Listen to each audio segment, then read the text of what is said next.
Hello everyone, আসসালামু আলাইকুম। Welcome back to my channel. আশা করছি সবাই ভালো আছেন। আজকে আমি দারুণ স্বাদের ফুলকপি ভর্তা তৈরি করে দেখাবো।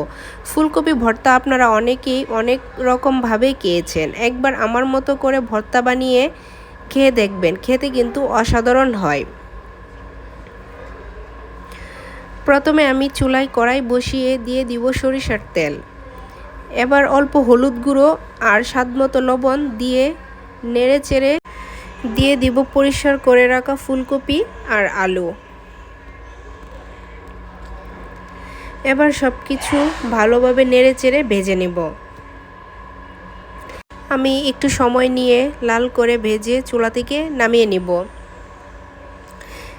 এবার স্বাদমতো লবণ, পেঁয়াজ কুচি আর ভেজে রাখা শুকনো মরিচ ও ধনিয়া কুচি হাত দিয়ে মাখিয়ে এবার সরিষার তেল দিয়ে দিব ভেজে রাখা আলু আর ফুলকপি।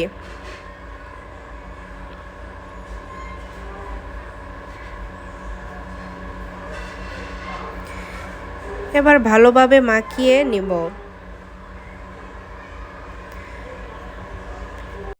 দেখতেই পাচ্ছেন আমার ভর্তাটা তৈরি হয়ে গেছে। শীতের সকালে বা দুপুরে ধোয়া ওঠা গরম ভাতের সাথে খেতে অসম্ভব মজা। আশা করছি সবার কাছেই ভালো লেগেছে।